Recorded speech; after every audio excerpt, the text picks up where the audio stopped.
Great experiences build great leaders. Great leaders build great teams. This is Building Great Sales Teams.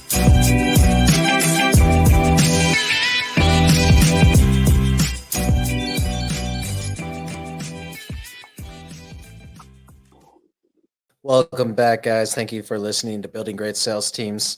I've got a special one for you guys today. I've got Scott Moss. He's the founder and CEO of M Sales Growth Advisors. He's been in the business for 30 years in sales and leadership, including 4 running his own business. He's an expert in sales ops, CRM optimization, sales team accountability, and especially in the tech and digital space where he is advising his clients on their growth strategies.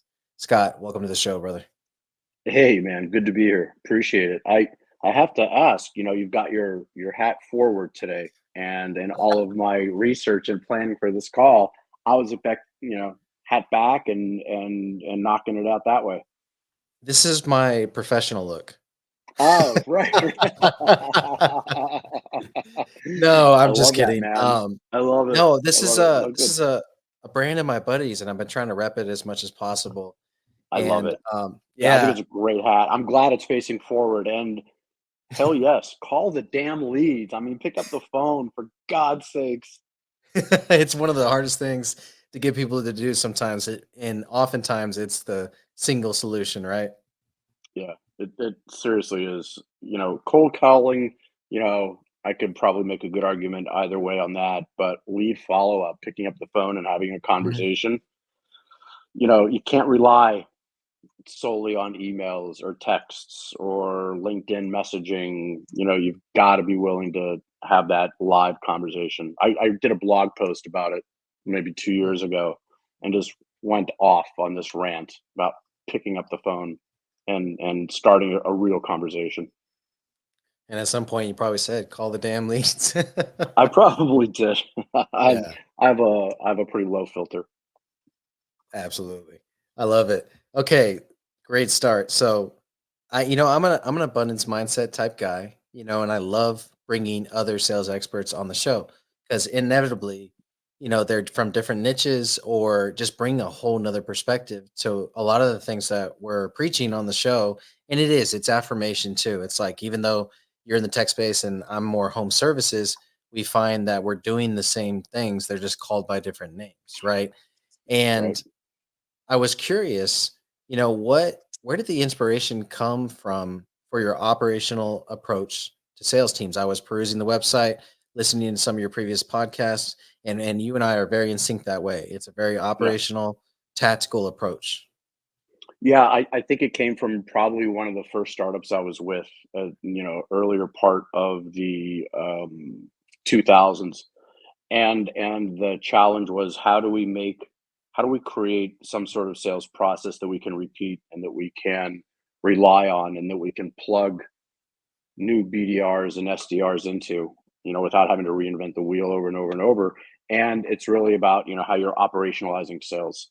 So for, maybe 15 or so years, it's been all about that process and bringing an operational mindset so you can have, the quality control aspects. If you think about manufacturing, well, you probably have very low tolerances on quality, and we can get into the whole Six Sigma thing and black belt Mhm. and all of that, but it's a proven commodity. Not to put that label on sales process, but it's proven and it works. So to Mhm. bring the concept of operationalizing sales just kind of made sense. It's not rocket science. It's do things over and over and over again that you find successful. And when you see a change in the market or underlying economic circumstances, you have to be in a position also to adjust and to be agile with it. So it's just something that I believe in and has worked really well, as whether I've been in charge of spinning up a new sales team or taking an existing sales team and kind of re-energizing it and putting in a predictable and forecastable way to grow a business. Yeah, I love it, and it makes a ton of sense. When I first started out, it was in door to door, so completely Oh different man, model, right? And I just didn't want to knock on doors anymore. So I was like, how do I duplicate what I'm doing out here in the field to new Yeah, people coming in? And so it was just a means to an end. And right. at the end of my 14-year tenure in that business, uh, I realized I had something here. It was like, hey, Oh I yeah. could to other people pretty easily because it is. It's when you break it all down, how you got there is not simple, but the system is simple, and once you apply it to other businesses and they realize, "Oh, we've been hiring our sales teams based on the person, the individual, and hoping that they're good, and if they're good at their job, our sales will do well." Well, that's not Mhm. enough control for me. I'm a control freak, you No, know what I mean? you and me both, man. I mean, how do you manage accountability if you Mhm, just hire them and let them go and don't, introduce the sales playbook with the step-by-step process and the KPIs that go into activity management? There's just no way that you can get to that end goal of, I don't know, 10xing sales in 5 years or whatever mhm, it is. 100%. Just to pivot a little bit here, Scott, Yeah. what's the greatest closed or what's the greatest sale you've ever made? Um The greatest sale I've ever made. Well, I was with a startup about 8 years ago, Mhm. and it was a technology geared towards, the employee engagement, rewards and recognition space. And Okay. I and while I said earlier that, I can make a good argument for and against cold calling, I, cold called a company here in Ohio. I'm in Cleveland. They're headquartered in Columbus, multi-billion-dollar company. It's called Worthington Industries. So I cold called them and got to the decision maker. I'm not sure if she was a VP of benefits or employee engagement or whatever it was. Had a 15-minute call with her. Scheduled scheduled a presentation for the following week, and um, at the coffee shop that afternoon when I was picking up my Starbucks before I got in the car to drive back from Columbus to Cleveland, which is about a 2-hour drive, she called me on my cell and said, "We're ready to go." Wow. So it was, yeah, yeah, yeah. It was 1 week. It was our largest client. They were super amazing to work with. And it was okay, got the call, got the first meeting, got the close within like a 1 week span. And look, that's so rare. Rare. And I was lucky, I was fortunate, I was in the right place at the right time, said the right thing to the right person with the right solution. Everything just lined up, man. And that doesn't happen often. Mhm. But you asked my greatest close, and so I had Yeah. to answer. that Heck yeah, that I was love it. probably one I'm really proud of.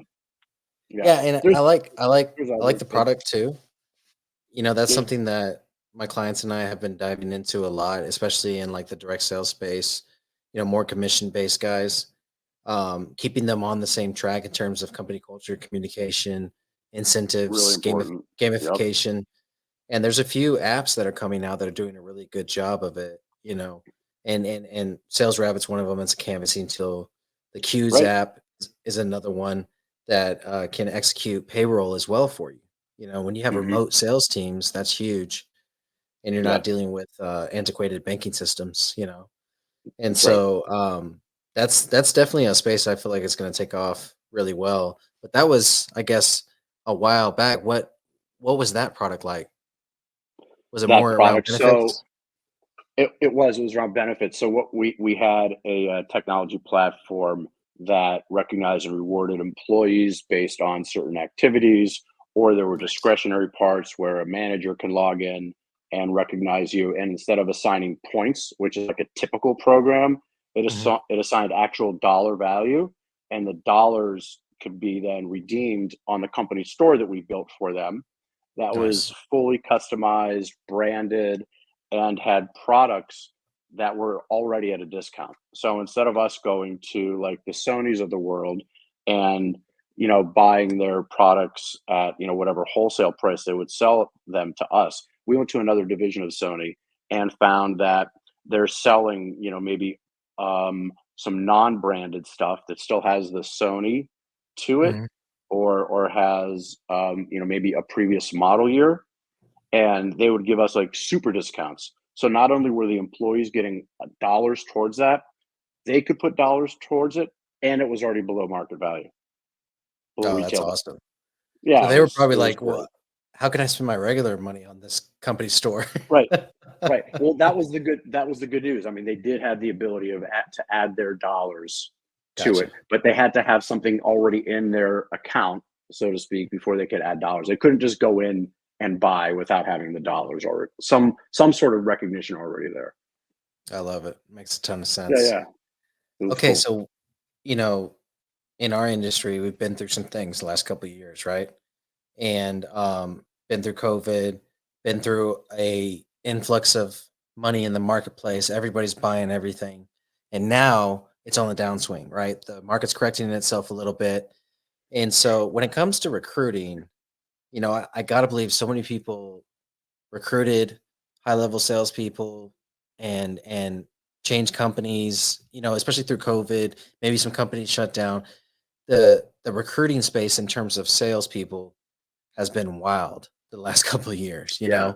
Yeah. and a lot of my groups and people around me are very focused on finding the people that align, the people Mhm. that appreciate the same values, and that aren't, Mhm. obviously we're all money motivated to a certain degree, but beyond that they're not monetarily motivated. It's not gonna Right. the 10% bump isn't gonna attract them to another company. It's gonna have to be the company itself, right? Right. Yeah. I And mean, so not there's anymore. It's not. I mean, years ago, yes, the 10% would make a difference, but you're right. dead on, man. It's there's more to it than that. So with your clients right now, when it comes to, I've got a 5-man sales team, a 10-man sales team. I know I need to double next year, just simple math. If I want double the Mhm. revenue, I'm gonna have to double my sales team or double my product price or my volume of products sold per customer, right? So let's just say I'm going the sales or the team route, and I'm gonna Mhm. increase the headcount on my team. Where are you going first? Are you going to monster.com? Are you going to their mission and their values, making sure that's dialed in? Where's Yeah. your focus going? The first is, yeah, mission and values, understanding what the company stands for, defining their personality. So Mhm. that's the first thing you have to do. It's what is it that we can offer and what defines us before we start going to look for people, right? Yeah. So there's that first. Then it's yeah, I mean the usual suspects, right? LinkedIn, ZipRecruiter, Monster, whatever else is out there. Mhm. Also the team itself. So if you've got a team Yeah. that is really well aligned to your company personality and your culture, and they work well not just with each other, but especially in sales, you got to work well with marketing. You have to work well with delivery, right? So if Mhm. that team is already comprised of individuals that kind of meet those requirements, you can ask them. More than likely, they're going to have friends that are similar to them, or they're going to know somebody, or may have been introduced to somebody recently. So you can't look beyond your team, and you can't exclude again the usual suspects. Mhm. But when you pull resumes in, skills are second, personality, values, life experiences, that has to be first. I've always thought, and this may push to the arrogant side, but I've always thought that I can teach somebody how to sell. If you have drive, if you've got guts, if you're tenacious, if you have integrity, and if you can carry on a semblance of a freaking conversation to effectively explain something, I can probably teach you how to sell something, right? But it's got to be the other stuff first. It's got to be personality, value alignment first. So that's what we screen out when we're spinning up a sales team, or whether we're adding to an existing sales team. Starts with, do they align with who we are and what we stand for? Then it's okay, tell me about how you're going to help me grow my business. Tell me about your sales experience. Walk me through your approach. Um, that's how we do it. Yeah, it makes a ton of sense. I mean, the alignment's got to be there, right? And I love what Yeah. you said about, like, I can teach anyone to sell. I mean, and I don't think that's arrogant. I think that's you're a master of your craft. That's what you wouldn't be in the position you're in if you didn't believe that. Because otherwise, Yeah, why yeah. would I need an advisor if I couldn't teach anyone how to sell? What are you Right. advising me on? Why That's do I right. need a Yeah. sales program if I'm only going to hire people that already know how to sell and are familiar with the product, right? The only thing I would add to Right. that is, I'm at the point now just because of where I am in my career. I want a few people with me that have experienced loss, you know, and Experience so loss. Yeah.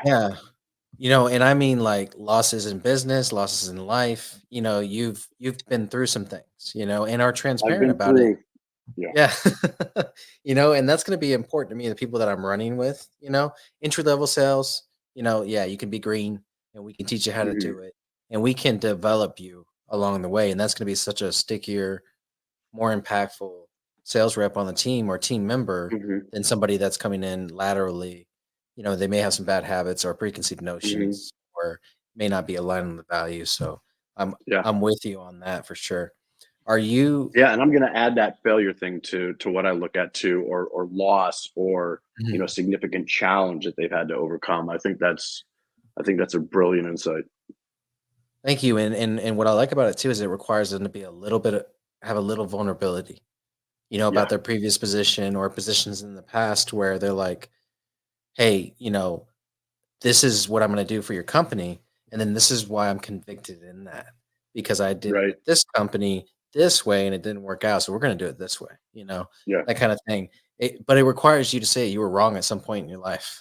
You know what I mean? Well, you said vulnerability, and it's also about humility, and it's Mhm. also about being honest with yourself, and in turn being honest with the people you're talking to, and not putting up airs or a front, Yeah. or all that other shit that most of the time I hear from salespeople how great they are. Well, sure, I'm sure you're great. Let me hear some of the other stuff. What defines you? Yeah, and then about 3 weeks in, then come all the excuses and everything and why Right, they're not as great as they said they were. right. I'm going through that now with a client. Yeah, 100%. Yeah, So are you yeah, are you doing one of the things I like to, talk to my clients about is investing in the personality testing on the front end, the, predictive index, DISC testing, like with WiseHire, that's very easy to execute on. yeah. And there's some other groups and programs like that. Are you doing any of that with your clients? I'm actually not doing it. I will recommend that they should look Right. at that. They should look at DISC or Colby, or there's a new organization out called Agile Brain that has a really cool um, personality kind of assessment where they're using more imagery than they are using Q&A, Like that. and it's reacting to the imagery in a short amount of time. But it's just to give them a little plug, they're not a client, but I Yeah. really think they've got a really neat product, and technology. But yes, I do recommend that is part of the process for sure. And what about when so like you've got someone on the sales team like, "Oh, I've got this guy. He's built like me, values, personality, all that good stuff." Are are you recommending they incentivize that person for bringing them in, or is it just more like the managers want to bring in more salespeople and grow the team? So incentivize them to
got your ICP, ideal client profile.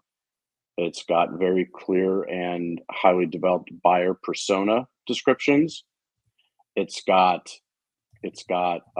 achievable and aspirational sales goals too, and then it has KPIs that you can measure for tracking to those sales goals. The activities, how many calls, how many emails, how many presentations, how many discovery sessions. How are you going to fill a pipeline with all of that, and then how are you going to activate it so you're going to hit those goals? So those 5 things is where I always start. And look, you go through discovery and evaluation, of course, but the Hmm. first step from discovery and evaluation is documenting that sales mission, and then everything flows from the sales mission. I love it. And the alignment is there too, because as you're going through this, I'm like, this sounds like one of my discovery calls. Like those are some Right. of the first questions I asked them to understand what, That's right. and I just didn't title it sales mission. But in order for me to understand your business, I needed to know those 5 things. That's right. And And so, what I do, Doug, I'm sorry to interrupt you, man, but no, you're good. just put together a real simple assessment. You Mhm. know, identify those areas in an assessment, and it points out the gaps. And it's a starting point. And that's also something that I do with all my clients. They have to take a sales mission assessment. What do you think you know about your sales mission? What do you think you know about your ICP? Well, you're wrong. This is not your ICP. Yeah. No, I love that. So in the process, well, what do the engagements look like for you? And then in that Yeah. process, do you find yourself pivoting to where it's like, oh, maybe these systems or documents weren't as important as I thought it were initially, and then Yeah. kind of replacing those with other ones that'll impact the bottom line of the business more? And then what are you looking at as a successful engagement? Because Okay. if you're like me, there's only so much you can do as a consultant. You can Right. build the ship, but it's up to them to steer it and the crew to work it, right? And It is. so It is. I was just kind of So, curious what that looks like yeah. for you. So pivoting, yeah, absolutely. So my process is very agile. I when I walk a prospective client through it, it's in a line, so it appears linear, but Yeah. but it's not, and that's something that I stress. And maybe I need to kind of redo how I show it, but it's a very agile process. And the reason is because we discover new things as we're going through the build, and it does require us to pivot. So, for example, we're really heavy on content evaluation. We look at every client, we look at their inventory of stuff, sales and marketing materials and PowerPoint decks and infographics and Yeah. podcasts and all of that stuff. And we make sure that it has a direct thread to the various phases of the buyer's journey, right? Awareness, Right. consideration, decision. And we've got everything. We've got all the stuff. And I'll start going through it, and we'll recognize that, well, you really only have half of what you should have if you really want to make a difference when it comes to establishing credibility with a potential buyer, right? And that's where content really comes in. So the pivot will be that we have to slow the roll a little bit because we need to develop more content, because we can't put together a sound sequence of events to work our leads and provide them with the content that is going to be appropriate for where they are in the decision making process. So that's one thing we have to pivot on. Another is sales team alignment, which is a component also of my process. A lot of times, sales team alignment has to start almost when we're starting discovery and evaluation. Because if I'm Mhm. spinning up a new team or if we're evaluating an existing team, that has to be done kind of parallel path with some of the other stuff we're doing. Because to your point, execution of the plan. Right? You asked about Mhm. success. I can show you the water. I can't force you to drink it. So the Right. sales team has to be able to execute the sales mission. Has to be able to carry out all of the tasks that comprise the process. So, success. Wow, success looks like that after 10 or 12 months with a client, they don't need me anymore. So, my engagements are about 2 to 3 months of the build. Mhm. discovery, build, implementation, CRM optimization, and then another 9 months of execution and management oversight. That's where I bring accountability to KPIs and results analysis, and also pivots based on what we've learned and how the process is operating. That could be a team pivot, it could be a process pivot, it could be a bunch of different things. But success is we've either gotten their existing sales team hitting on all cylinders and they're tracking towards their goals, or we've Mhm. got their sales leader in a position to take on what I've been doing. Because a lot of times, existing sales leaders are the best salesperson that's been promoted. So they might not have the chops for management and for accountability for their direct reports. So I have to get them to that point so I can step aside. And the other is we just hire somebody to come in as a head of sales. So those are kind of the scenarios where I know that I've been successful and I cycle out. So one of my big differentiators is I don't just build and teach, I stay engaged to make sure that everything is being done as it's supposed to be and that we adjust. And that's something that I think that a lot of consultants will do. At least I haven't seen it, but I live in a small little world, right? Yeah. Um, so that's how I look at success. If I'm in beyond a year in the same capacity, then I've done something wrong. Now I will be involved in a different capacity, just like a once a month, voice of reason check with the Right. CEO or with the CRO.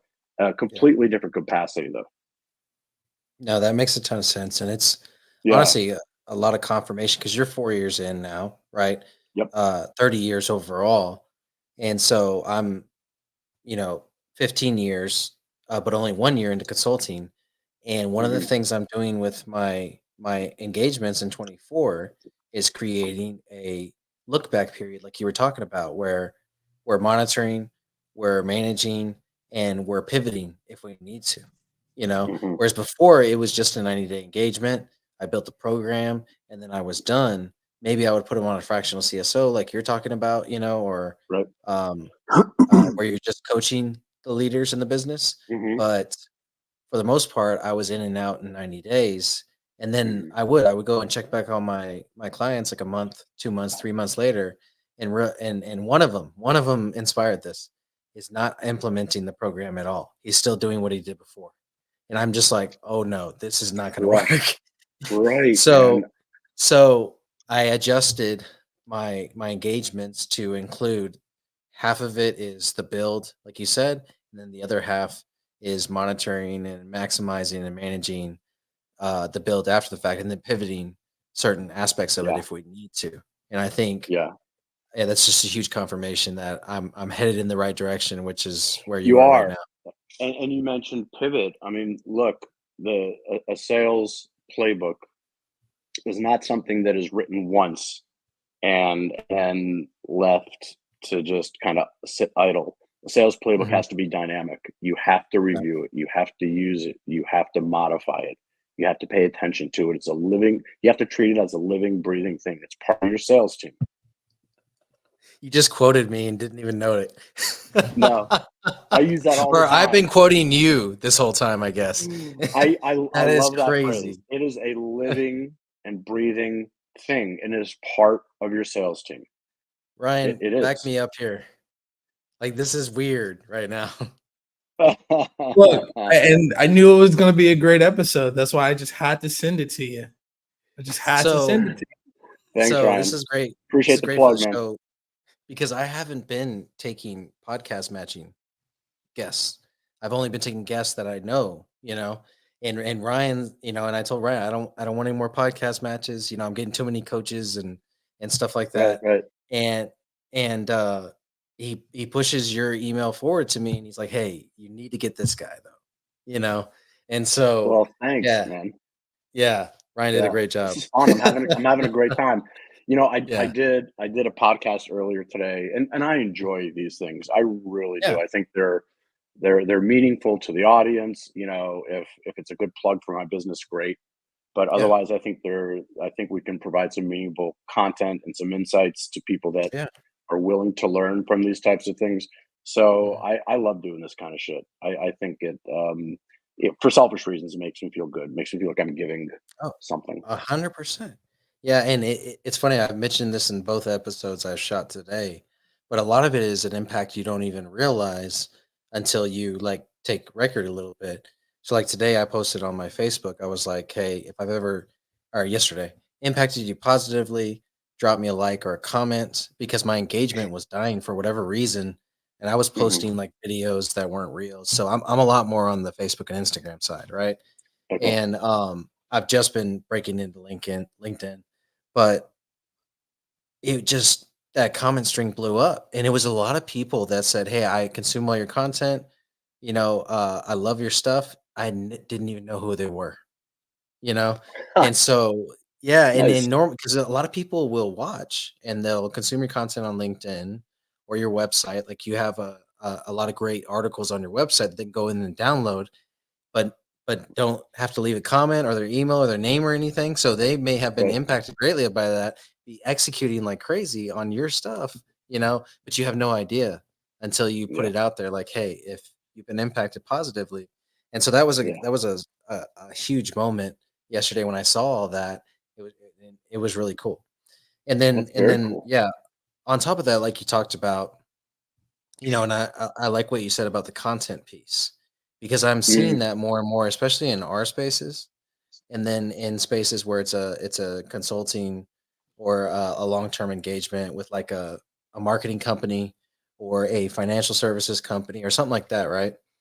Where it's all right. We decide we want to do a discovery call, but we make sure it's 3 to 5 days out so that we can Hmm. send the prospect that content on the way to the Yeah. call and build the value on the way there. So we don't spend the whole Has to be done. call trying to build that value.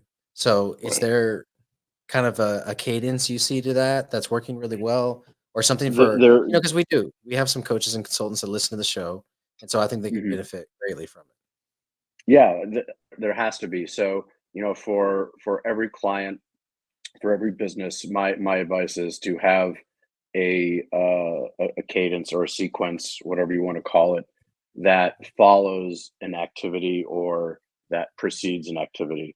So if you've had an introductory call with somebody and they've agreed to that discovery call in 2 or 3 weeks, you can't just have that idle time where there's no touch. But you're not selling; you're just providing something of value that Hmm. continues to establish a level of your credibility in their eyes, so that by the time you actually do have that disco meeting, again, if it's a week or 2 weeks out, they're getting to know you more. And I would do it once a week. So if you have the intro meeting on a Monday and you have the disco meeting on a Friday, then on Wednesday get them a piece of content. If Hmm. it's a week out, make sure they're getting something, 4 or 5 days, every 4 or 5 days, if you have an extended time between meetings, because you have to consistently promote the value that you're bringing, not in a sales or pitchy way.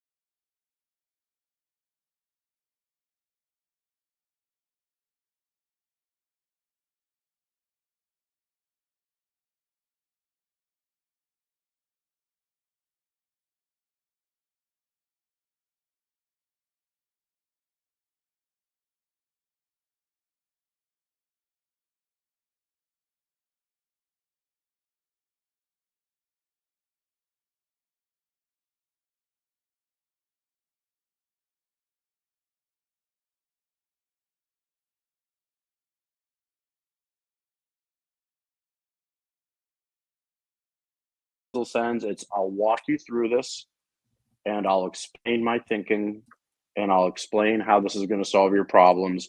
And when we're done, I will email it to you or I will make it available online in a Hmm. shared file somewhere. But after those meetings, there also has to be a cadence.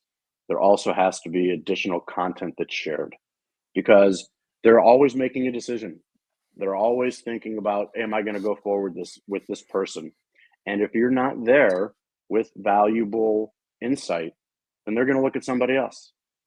Yeah. But again, And the that's messaging on that insight is important too. You can't be pitchy. You can't sell all the right. time. That's not what it's about. They need to see the value that they're going to get just by being around you, That's right. whether it's virtually or in person, like just by Yep. being part of your network, part of your ecosphere. And they have to kind of Yeah. feel that before and after. And once they do, they realize, oh, not only is Doug or Scott going to bring me this expertise, but he's going to bring me his network. He's going to bring me Yep. his expertise in all other things business, right? Because Yeah. you haven't been in business for 30 years and don't pick up stuff outside of sales, That's So right. there's Yeah. there's probably a deep expertise in a few other things in there, that you bring into these engagements too. And it's important to share that expertise because Hmm. it makes you more strategic in the eyes of that client. Yeah. So, fast forward, you land the client, you're in execution, and you fuck something up, Hmm. right? Or they're not happy with the results, or things are going sideways. They're not going to fire you if they view you as strategic. They're not Yeah. going to fire you if they see that they're getting more from you than just what they hired you to deliver, right? If Exactly. you're consistently providing that expertise across multiple subject matters, then it embeds you even further with that client. So it gives you a little bit of leniency. Hmm. Leniency, is that the right word? Latitude, whatever I'm trying to say. It gives you more.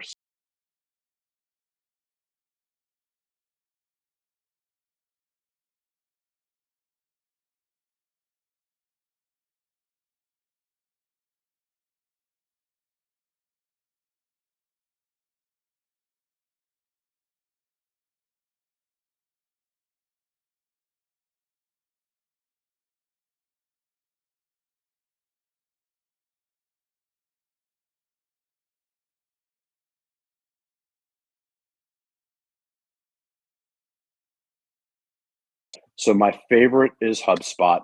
Why? Okay. Because I was one of the betas when they first rolled out their sales hub with Nice. with one of the companies I was with before, and I just fell in love with it. Um, so I always recommend HubSpot Sales Hub. They have a free version, they have a starter version, professional, enterprise. So when people say to me CRMs are too expensive, I say bullshit. They're not. You're just not doing your homework. And when people say to me, I'm too small for a CRM, again, I call bullshit. If you don't have something in place to manage your lead pipeline, and you don't have something in place to manage also your deal pipeline, because those two things are different. Leads Hmm. and deals are entirely different things. Um, then you're missing out on an opportunity. What I look for is flexibility. I look for ease of use. I look for as much automation as possible and ease of automation, Yep. right? So some CRMs, yeah, everything, we've got it all, Salesforce, they've got it all, but it requires so much work to Yeah. automate and to set up Salesforce. Now, for enterprise, for the billion-dollar companies that are going to, Yeah. Of willing course. to spend $1 million on it to make it perfect for them, uh, cool. But Yeah. for small, medium-sized businesses that I'm working with, I typically lean towards HubSpot because it just provides that flexibility, that ease of use. We can get the automation done in a very easy manner. We can optimize it. We can set it up for our own specific needs, and just run with it.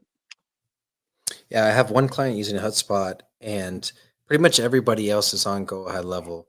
I think it's a tad bit more user friendly, but I have Okay. heard HubSpot a lot, so I know I want to dive into it. I've just gotten very versed in Go Ahead level, and we were talking about these additional things that you can do to provide value to your clients. Go Ahead level has Hmm. been one of those things for me where I can go into their system and and Hmm. and, and change up their automations myself if I need to, just because I've had that experience with other partnerships that I'm a part of. And Right. it does, in the discovery, I end up a lot of times I'll sell them a CRM before I sell them my engagement because they need that Right. first. Yeah. Your Google spreadsheet is not going to work anymore. You've got to upgrade. That's And right. and don't get me wrong, I've done some cool stuff with Google spreadsheets and Zaps I and bet. automations from there. But when your salesperson can do that themselves, then now you're getting somewhere. Now you're Yeah, giving them that. So absolutely. You're showing some autonomy. Yeah. mhm. One of the things you talked about was there's a difference between the lead pipeline and the deal pipeline. And to Yeah. me, what I heard was prospecting and fulfillment, you know. Right. And what I find is, especially in the construction space, and I know your niche is more tech, right? But there Yep. is some, sometimes there's, I guess, development or installation involved in the tech space. And Sure. so what I find is it's okay for those two systems to be different as long as they talk to each other, you know, to where like in the construction space, you've got construction contracts, order material orders. You've got different people out in the field dealing in that. So it may be like uh, what's a what's a popular one?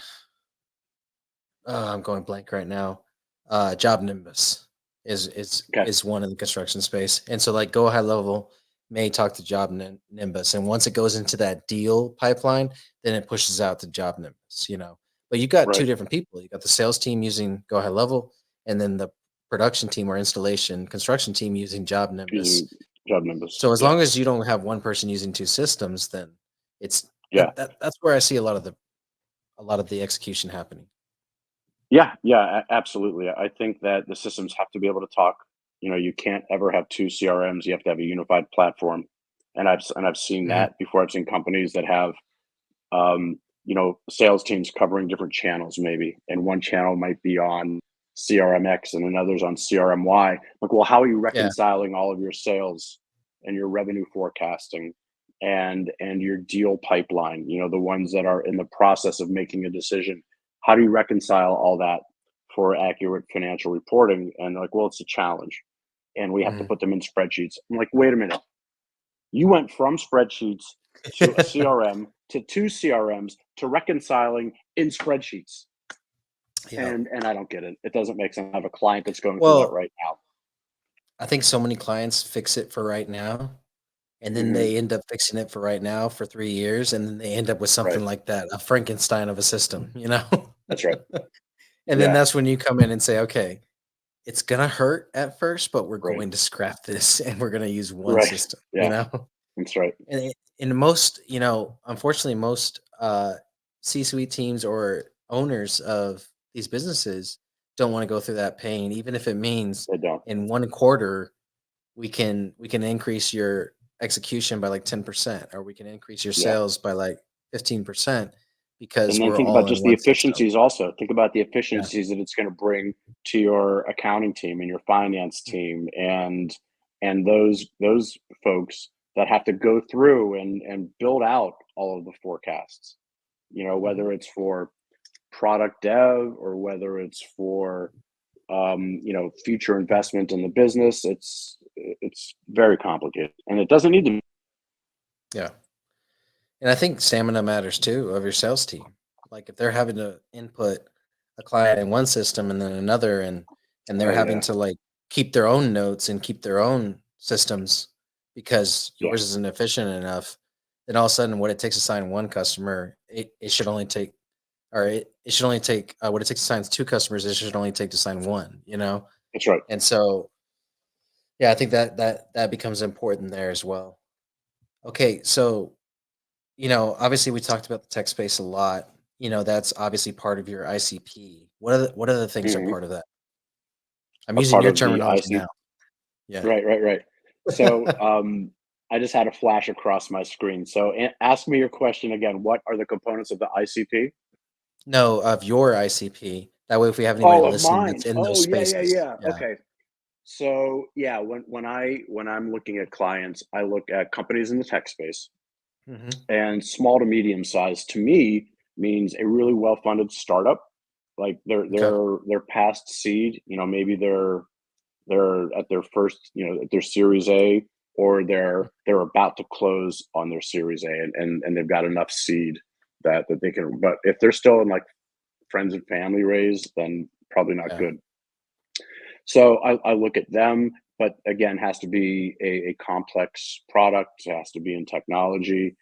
And I do have a really big client that does 200 million, but they're not the norm, right? So Right.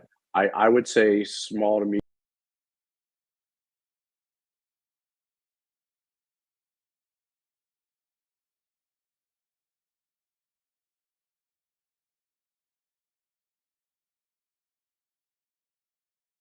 and 20 employees, sales Yeah. team members. I have some that are smaller. I've got a couple teams of 5, but it's Mhm. that 10 to 20 range. Yeah, and I would agree with that. The numbers aren't the same on my side, but the head count and the ability to have an impact is important to me. Yeah. I don't I Well, the I don't want receptiveness. any. So I don't look Yeah, at just those numbers. I look at a right. psychographical profile. So I look at geographics, demographics, and Mhm. psychographics. And so Okay. to your point, it's willingness, it's open mindedness, it's Mhm. follow through ability. Will they listen to me? Will they take my guidance? Or are they just going to, like your one client, just take it and let it, not implement, Sit. Yeah. sit, right? Or are they going to fight me every step of the way? Mhm. And Yeah, I I'm can still tell that working right with I can them. tell that right away. I can tell that right away, and I'll walk away from the deal. It's just not Yeah, worth it, and sometimes I cringe that I do it, and it hasn't happened often. I probably yeah. do that, I've done 1 a year for the 4 years that I've been doing this. It Mhm. just didn't feel right. Yeah, and I think that saves you though. I mean, because Yeah, you're I think so. instead of trying to strong arm them into using the system, you're spending that energy, mental capacity, and effort Right. on a client that is maximizing the use of what you built for them. You know. Absolutely. I agree, 100%. So what's coming up? What are you excited about in your business right now? Um, well, actually, I'm really excited about Thanksgiving. I'm excited to pump the brakes. I'm Yeah. excited to pump the brakes for a couple of days and veg out and watch some football and eat myself to obliteration over the next 4 or 5 days. Well, you look like you can afford But it. You look like you're in shape, so you're good. yeah, yeah, I try. I get the workouts in. I'm not getting any younger. Um, what am I looking forward to? I'm looking forward to Oh, man, I think that I am in a position now where I wanna start scaling my business. The Okay. first 4 years really have been about, um, creating credibility and a little bit of Track record. cachet, Mhm. right? Track record. And now I wanna take that and build on that and get myself to so I manage only 10 clients at a time Yeah. right now with the current setup of my business. That's Mhm. that's my capacity. I'd like to double that. I'd like to be able to manage 20 clients.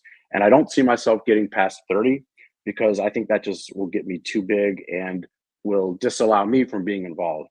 I Yeah. want to be involved with my clients, but I can't at the level that I am right now because I'm so deeply involved. So, Yeah. but that's what I'm looking forward to. I'm looking forward to taking that next step with M sales.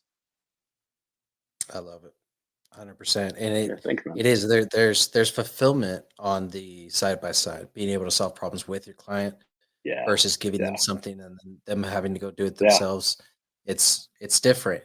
So I think you're gonna come across the decision where it's like, hey, maybe I have to start recruiting. Maybe I need to find somebody yeah, that's been in my space that has done yep, similar things and we're gonna team up and create this powerhouse yeah, kind of thing. yeah. Have you That's what been it's have probably you gonna been take. have you been doing any, obviously you're investing heavily in podcasting.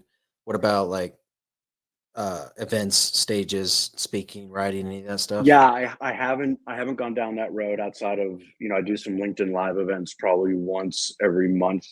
Hmm. And I've had, some good audiences for those, but nothing live. I did at least not planned, right? There's no Right. cadence for my live events. I did one back in September. That was kind of cool. It was Hmm. good to be out and about and in a room full Yes. of people asking me Yes. questions. Yeah, I think I'm going to continue with the podcast. I got to get my blog going back again. I haven't given enough time to it.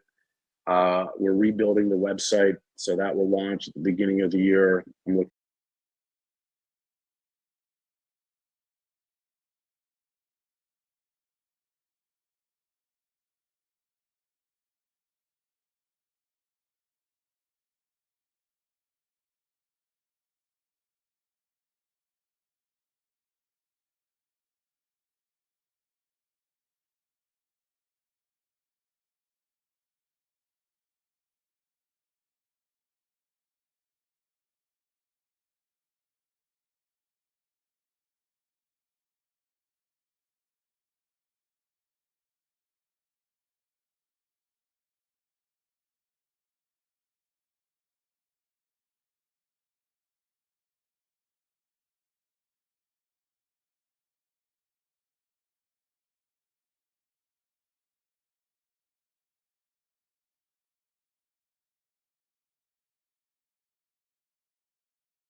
feeling that we're going to be working together in the future, sending clients both ways, and maybe even at some conferences and stuff like that. So I'm looking forward to I'd it. love it, man. Doug, thanks for having me on. Appreciate all your questions, your hospitality. It's been super fun, man. Amazing.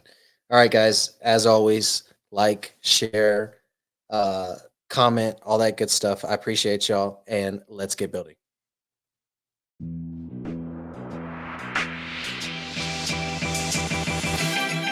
Thank you for joining us on this episode of Building Great Sales Teams. We sure do appreciate it. As always, be sure to like, share, and subscribe wherever you consume podcasts.